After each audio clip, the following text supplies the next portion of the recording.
O programa que será exibido a seguir é de total responsabilidade de seus produtores e idealizadores. Olá, muito boa noite para você. Vamos aos destaques do Jornal da Fonte. Prefeito de Aparecida de Goiânia assina decreto que reserva área pública para a construção de aeroporto no município. Governador Marconi Perillo condena a invasão do Palácio Pedro Ludovico por policiais civis. Veículo perde o controle e destrói parte da estrutura de um posto de combustível na BR-153. Estado anuncia que vai custear 100% do passe livre estudantil. Inscrição vai até 7 de março. E ainda uma entrevista sobre a ação de justiceiros em Goiânia. Especialista aponta riscos da população fazer justiça com as próprias mãos. Quarta-feira, 19 de fevereiro de 2014, e o Jornal da Fonte já está no ar.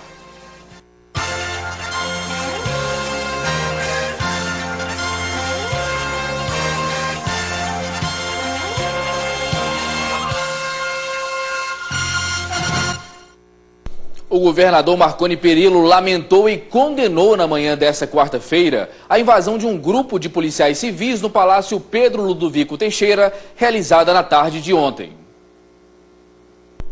Em reunião a portas fechadas, os representantes da Polícia Civil conversaram com o chefe de gabinete da Segiplan e o secretário Leonardo Vilela na Secretaria de Gestão e Planejamento para discutir sobre os acordos salariais e de carreira da categoria após a greve no ano passado.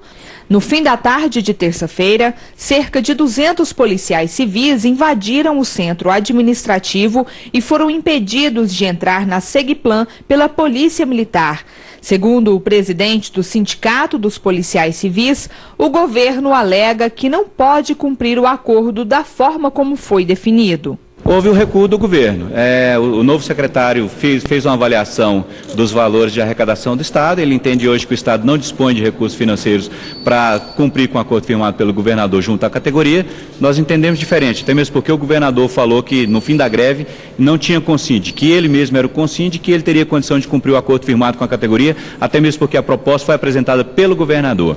Se ele fez assim, que ele cumprisse. O governador Marconi Perillo concedeu entrevista coletiva para falar sobre a invasão à sede do Poder Executivo e, na leitura de uma nota à imprensa e a toda a sociedade, lamentou e condena a ação considerada violenta e irracional. A invasão violenta, irracional e despropositada é um atentado ao Estado Democrático de Direito e constitui afronta grave à Constituição Federal, à estabilidade dos poderes instituídos pela República, um desrespeito à população e uma ameaça à paz social. O Estado exigiu da Polícia Civil um pedido público de desculpas, a retirada do indicativo de greve e o pagamento das despesas com os prejuízos causados durante a invasão. O governador determinou a abertura de processos administrativos e disciplinares civis que participaram da invasão ao Palácio Pedro Ludovico Teixeira.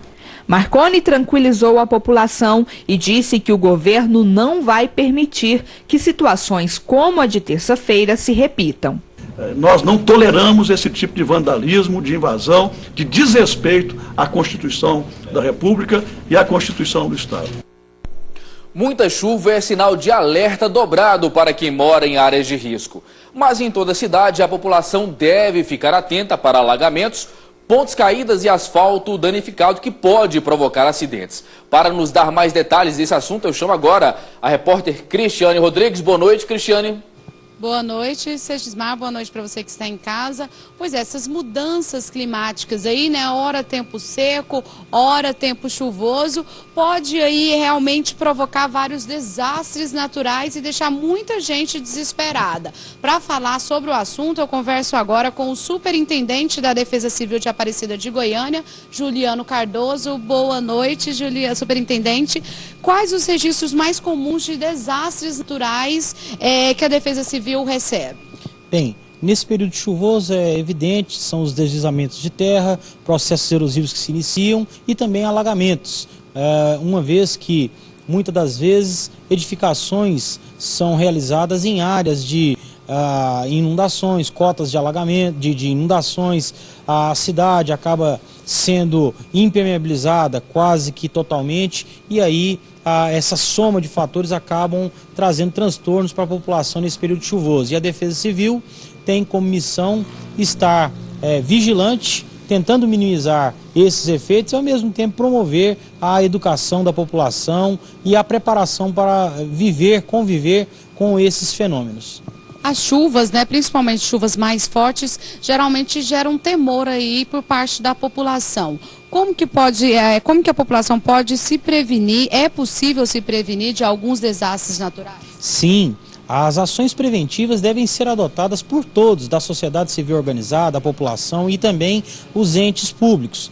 A população deve, ao identificar uma situação de risco, contactar com a Defesa Civil ou o Corpo de Bombeiros para que nós possamos previamente ir ao local, avaliar o risco e propor medidas de mitigação, ou seja, medidas corretivas para diminuir o risco. E também, é lógico, nos momentos de maiores chuvas e ventos, a população orientada pela Defesa Civil e o Corpo de Bombeiros, ela poderá saber de que forma proceder, tanto para salvar a sua vida e a dos seus familiares, quanto também auxiliar nos seus vizinhos. O senhor falou em medidas, eu gostaria de pedir para o senhor citar algumas dessas medidas que podem ser aí, na verdade, utilizadas nesses momentos de desespero. Bem, primeiramente, é evidente que no momento de uma chuva forte, um alagamento, a tendência é todo mundo entrar em pânico.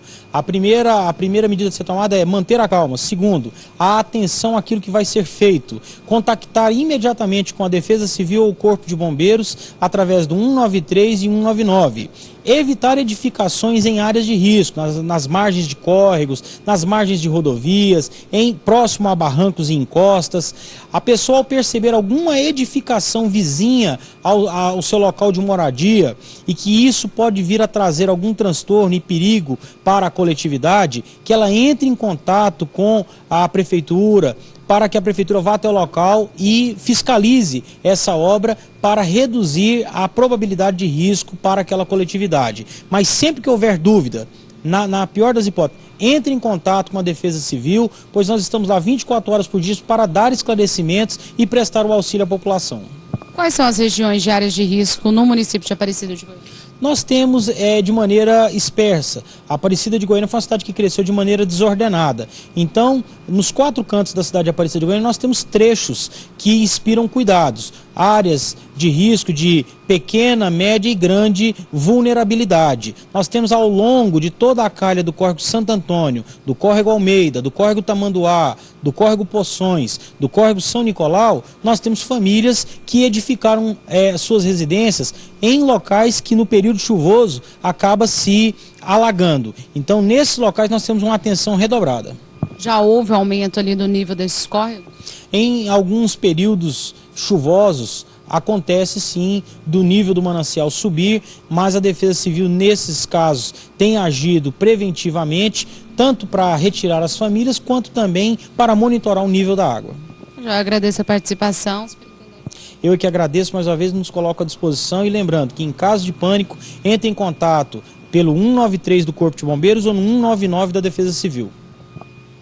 Ok, com você, Segismar. Ok, Cristiane, muito obrigado pela sua participação. Informações importantes por parte da Defesa Civil. E o governo estadual anunciou na manhã de hoje que vai custear 100% do passe livre estudantil da Grande Goiânia. O benefício vai abranger alunos do ensino fundamental ao superior. Após o impasse para conceder o passe livre estudantil, o governo do estado anunciou que irá subsidiar 100% o benefício. Todos os alunos matriculados em Goiânia e 17 municípios da região metropolitana, independente da classe social ou se estuda em escola pública ou privada, terão direito ao benefício. Todos devem se cadastrar ou recadastrar a partir de hoje até o dia 7 de março, em qualquer unidade do VaptVupt. O que o governador entendeu e determinou que eu passasse a vocês é justamente isso, né, que o passe livre estudantil em Goiânia, para aqueles que já estão cadastrados no CETRANSP, que 50% é tarifário, o outro 50% é o que o Estado vai arcar a partir de agora para aqueles que se cadastrarem. Para se cadastrar, o estudante deverá levar o comprovante de matrícula, documentos pessoais e comprovante de endereço. Atualmente, 115 mil estudantes recebem o passe livre e este ano o governo deve disponibilizar 40 milhões de reais. O governo não vai arcar com nenhuma importância nesse momento. Goiânia que tinha 10 milhões para investir no passe estudantil. Então, o que o governador, o que o governo entendeu? Que esses 10 milhões a prefeitura pode, né, porque o passe estudantil não é apenas tão somente se subsidiar uma passagem para o estudante, tem que melhorar a qualidade também do transporte. Então, com esses 10 milhões, a prefeitura poderá investir em ponto de ônibus, na melhoria da qualidade do transporte como um todo. Veículo perde o controle e destrói parte da estrutura de um posto de gasolina na BR-153, na região metropolitana da capital. O Corpo de Bombeiros teve que ser acionado por causa dos riscos de incêndio. O acidente aconteceu na madrugada de hoje, no quilômetro 504 da BR-153. A condutora do veículo seguia de Goiânia para Aparecida quando perdeu o controle da direção e invadiu a área interna de um posto de combustíveis que fica às margens da BR-153, colidindo com uma das bombas do estabelecimento, que ficou destruída. A Polícia Rodoviária Federal acionou o Corpo de Bombeiros por causa do risco de incêndio. A condutora do automóvel, que tem carteira provisória há apenas 6 meses, se negou a fazer o teste do bafômetro. E veja a seguir, promotor de justiça propõe ação civil pública por ato de improbidade administrativa contra funcionários da Comurg. Continue conosco, o Jornal da Fonte volta já.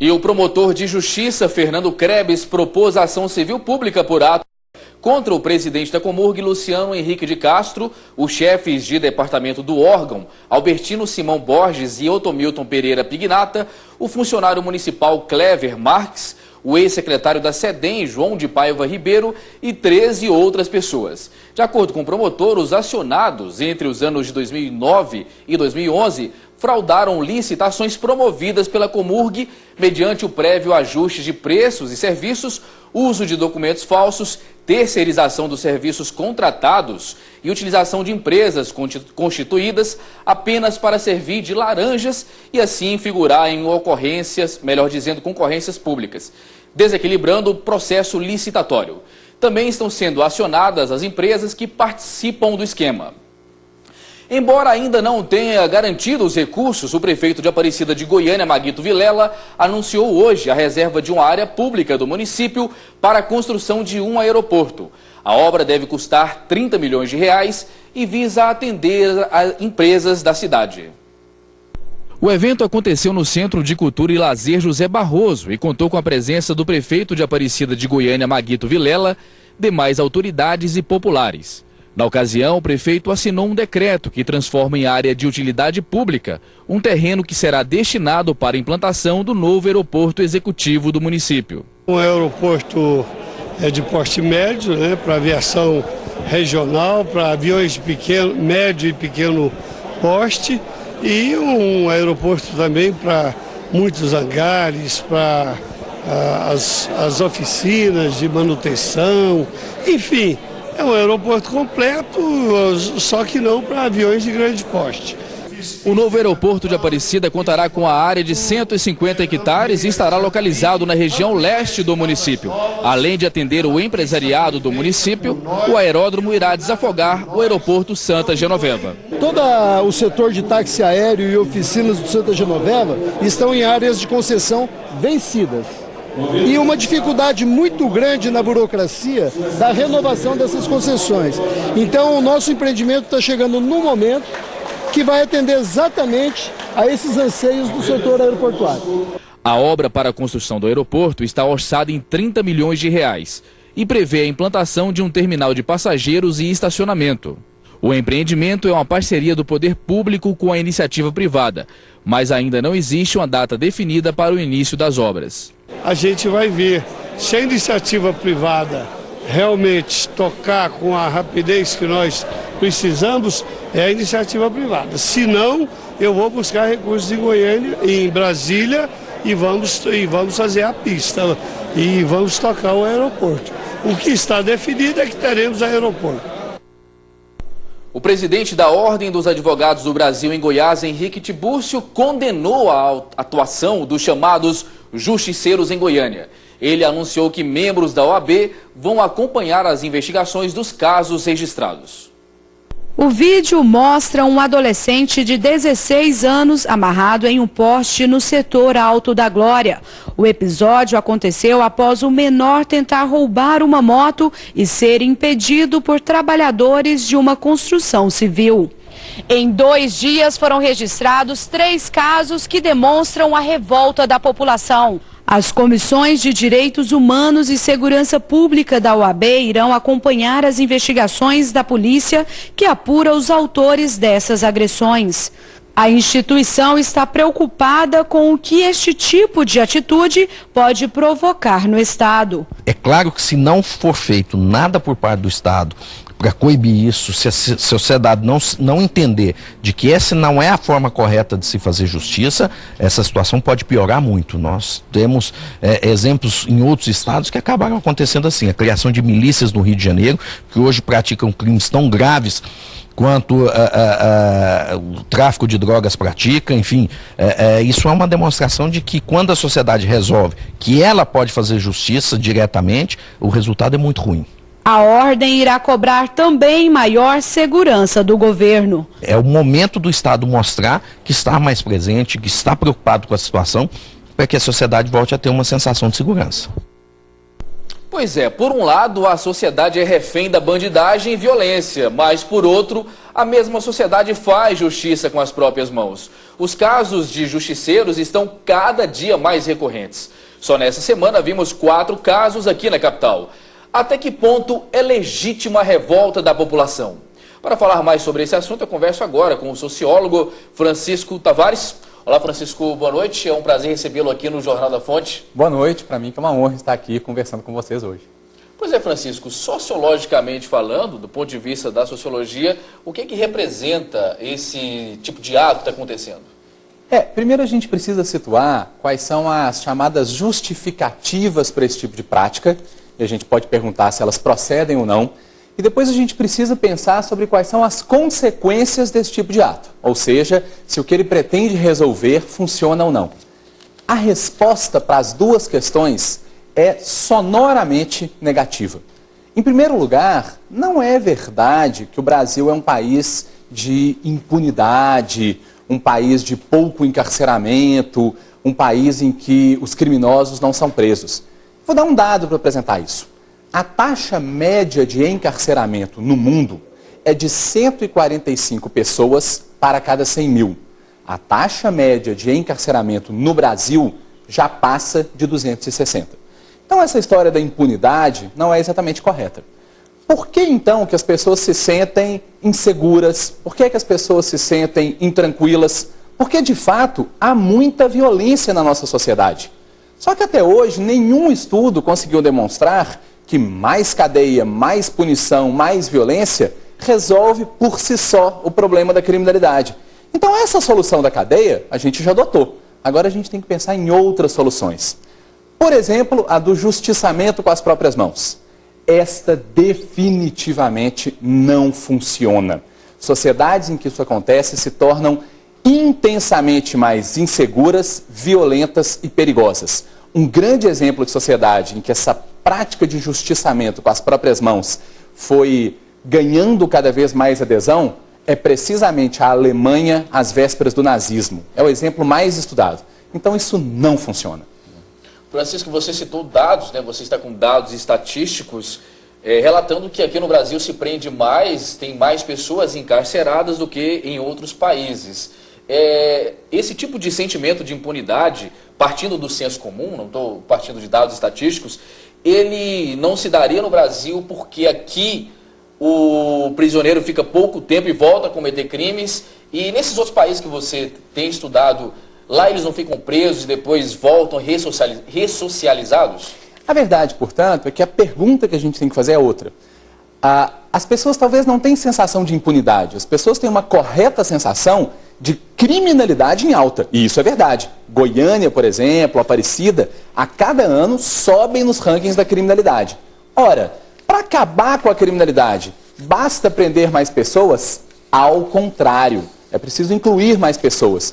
Então, em vez de cometer um crime, e o artigo 345 do Código Penal diz que exercício arbitrário das próprias razões é crime, lesão corporal, como a gente viu na TV, é crime, por que o empresário não emprega um egresso do sistema prisional?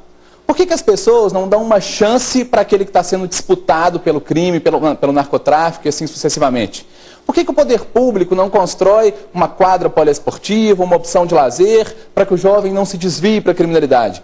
A questão é, a criminalidade de fato é alta.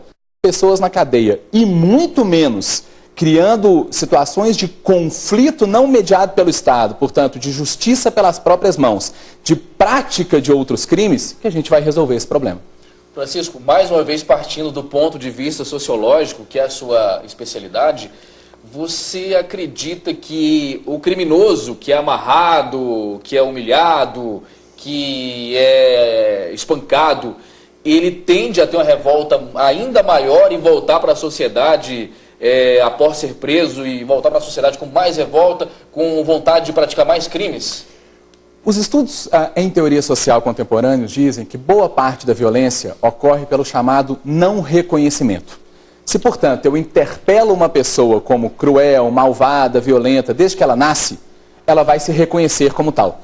Eu me apresento para as pessoas, para explicar isso de maneira bem clara para o espectador entender, como Francisco. Sabe por quê? Porque desde muito pequenininho as pessoas disseram Francisco, Francisco, Francisco, até que eu aceitei. Se eu chegar para um outro e disser, você é um bandido criminoso, antes de interpelá-lo, né, como alguém que deve ser incluído, eventualmente perdoado e ressocializado após os seus malfeitos, ele vai se tornar ainda mais perigoso. Isso já está mais do que demonstrado. Mas tem um problema mais grave. Quem é realmente o bandido? O que pratica o furto ou aquele que se junta com vários outros para praticar lesão corporal contra uma pessoa? A minha pergunta é, em todas essas situações que aconteceram em Goiânia, quando a polícia chegou, quem ela levou detida? Porque ela tinha que ter levado todos. Tanto o que praticou o furto, como esses que dizem praticar justiça, que de justiça não tem nada, com as próprias mãos. Esses são tão ou muito mais bandidos, criminosos e perigosos para a sociedade do que o outro. Muito bem, esteve conosco aqui no Jornal da Fonte o sociólogo Francisco Tavares falando dessa prática abominável dos justiceiros. Estamos importando coisas ruins de outros estados. Francisco, obrigado pela participação. Uma boa noite para você. É sempre um prazer. Boa noite para você também. E bombeiro explica como salvar criança engasgada. Pais devem manter a calma para ajudar o filho. Conheça mais dicas na reportagem. O primeiro passo é verificar se a criança está consciente ou inconsciente para poder realizar os primeiros socorros. Caso a criança encontre-se consciente, segue o seguinte protocolo. Verifique através da varredura digital, que é o dedo mínimo, sobre a cavidade oral da criança, explorando toda a sua cavidade. Verifique se o alimento foi expelido. Caso contrário, pegue a criança, coloque sobre seu antebraço em decúbito dorsal, ou seja, com as costas viradas para cima. Após esse procedimento, com a mão espalmada, dê 5 tapas, ou seja, tapotagem entre as escápulas da criança, de forma que seja de trás para frente, para que ocorra aumento da pressão e o alimento seja expelido. Vira a criança novamente, da outra forma, agora colocando ela em decúbito ventral, e realize a exploração digital com o dedo mínimo. Verifique se o alimento foi expelido. Se não, realize 5 compressões torácicas, ou seja, com o dedo indicador e o dedo médio sobre o externo da criança, região mediastina próxima ao coração, 5 compressões torácicas. Após essas compressões, verifique através da exploração digital, com o dedo mínimo novamente, se o alimento foi expelido. Caso contrário, repita o ciclo novamente. Se a criança estiver inconsciente, será necessário fazer respiração boca a boca e massagem no tórax. Ela entra nessa forma. Após as 15 compressões torácicas, entra 2 insuflações. e ela dá, diferentemente da pessoa adulta, a boca do socorrista deve englobar tanto a narina como a cavidade oral da criança, fazendo assim um ciclo, 15 compressões torácicas por 2 insuflações. O Corpo de Bombeiros destaca a importância em manter a calma em casos de acidentes e entrar em contato com a corporação pelo 193 para receber as instruções. Em casos de crianças a partir de 1 ano ou em adultos, o procedimento muda. Ao invés da gente fazer com o dedo indicador e o dedo médio, por exemplo, uma compressão torácica, a gente faz com as 2 mãos. E também respiração, as insuflações. A gente faz ela somente tampando a narina, respirando pela boca da vítima.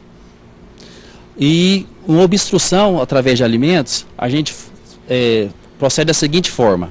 A gente vira a vítima, coloca ela sobre a nossa frente e com o punho cerrado, a gente abraça a vítima e empurra sobre o estômago dela para cima, expelindo o alimento para fora do corpo. Muito importante essas dicas, e de volta aqui no Jornal da Fonte com mais informações, a repórter Cristiane Rodrigues. Cristiane.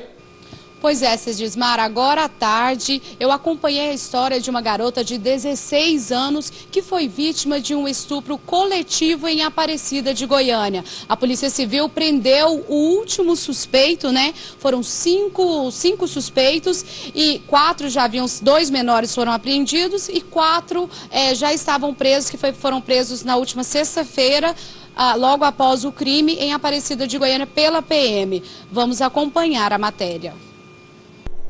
Afonso Henrique Borges, de 19 anos, foi o último a ser preso. Ele estava foragido desde a última sexta-feira, quando ocorreu o crime. Além dele, outros 4 rapazes são suspeitos de participar do estupro. Entre eles, 2 menores e o Anderson Rodrigues de Souza, de 18 anos, e Jefferson Alexandre Souza Santos, de 20. A Polícia Militar foi acionada, prendeu em flagrante 4 dos autuados, 4 dos autores, 2 maiores e 2 menores. O 5º autor, que é o Afonso, estava foragido e graças ao empenho aqui da equipe de agentes da DPCA, ele foi preso hoje por força de cumprimento de mandado de prisão preventiva. Em depoimento, a vítima contou à polícia que foi visitar o Anderson, que estudava com ela. Ao chegar na casa, os suspeitos trancaram o portão e a obrigou a ingerir bebidas alcoólicas. Depois disso, ela não se lembra de mais nada. A adolescente foi encontrada em condições desumanas. Foi encontrada em situação deplorável, desacordada, ensanguentada. E foi inclusive internada em estado de coma. Ela só recobrou sua consciência no sábado, às 4 horas da madrugada. Afonso Henrique já havia sido preso em Mato Grosso do Sul por receptação. No celular dele, a polícia encontrou vídeos que revelam as cenas do crime. Ele estava divulgando as imagens em redes sociais.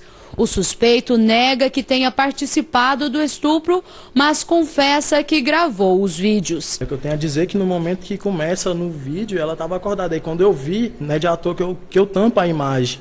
Eu tampo a imagem, ela volta.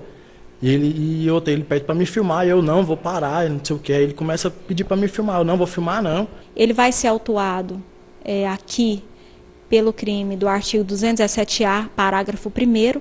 Além disso, eles vão responder pelos crimes do Estatuto da Criança e Adolescente, artigos 240, por terem filmado, 241-A, por terem divulgado, quem divulgou nas redes sociais, e 241-B, por armazenar essas imagens de sexo da adolescente. Que situação absurda, estupro coletivo.